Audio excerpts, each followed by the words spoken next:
2018 में करण जौहर ने तख्त नाम की फिल्म अनाउंस की थी।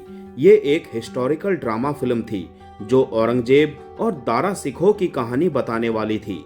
भारी भरकम स्टारकास्ट वाली इस फिल्म में विकी कौशल औरंगजेब का रोल करने वाले थे, मगर पैंडेमिक के बाद बजट संबंधित वजहों से वो फिल्म रुक गई। इस घटना के 7 साल बाद एक फिल्म आई है जिसका नाम है छावा। ये छत्रपति शिवाजी महाराज के बेटे छत्रपति संभाजी महाराज के जीवन पर आधारित है। इस फिल्म का खलनायक है औरंगजेब। छावा की कहानी छत्रपति शिवाजी महाराज की मृत्यु के बाद शुरू होती है। औरंगजेब को लगता है कि अब मराठा साम्राज्य कमजोर हो गया है, उन्हें हराकर दक्कन पर कब्जा किया जा सकता है, मगर तभी उनके सामने छत्रपति संभाजी महाराज नाम की चुनौती आती है। औरंगजेब कसम खाता है कि जब तक वो छत्रपति संभाजी महाराज को मार नहीं देगा तब तक अपना मुकुट नहीं पहनेगा। वो उसे पकड़ने और हराने के लिए तमाम जतन करता है, फिर ये कहकर हार मान जाता है कि छत्रपति संभाजी महाराज जैसे छावा उसके खानदान में क्यों पैदा नहीं होते। छावा बड़े स्केल पर बनी ऐतिहासिक फिल्म है। उसके हिस्टोरिकल एक्यूरेसी में थोड़ी बहुत चूक हो तो उसे जाने दिया जा सकता है, मगर ये फिल्म स्लाइड शो जैसी लगती है।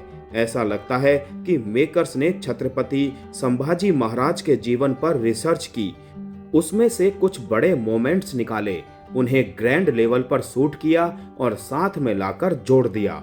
फिल्म में कई सारे एक्शन सीक्वेंस हैं।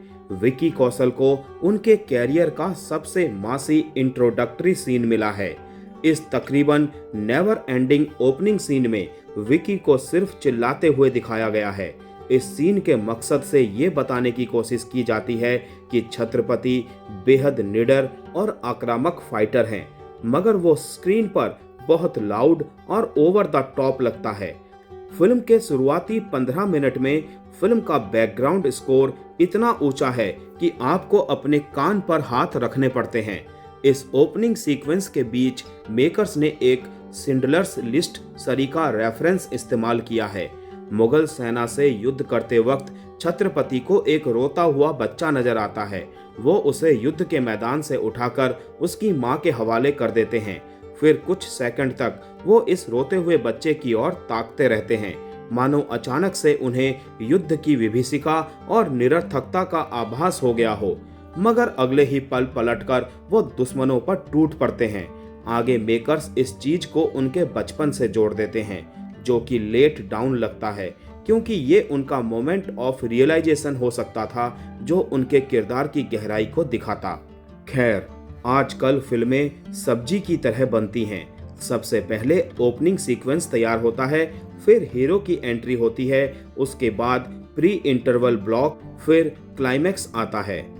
और आजकल तो पोस्ट क्रेडिट सीन्स भी ट्रेंड में हैं। छावा में भी यही गड़बड़ी दिखती है। इंटरवल के बाद back to back 3-4 action sequence आते हैं। छत्रपति संभाजी महाराज की सेना औरंगजेब की सेना के छक्के छुड़ा रही है।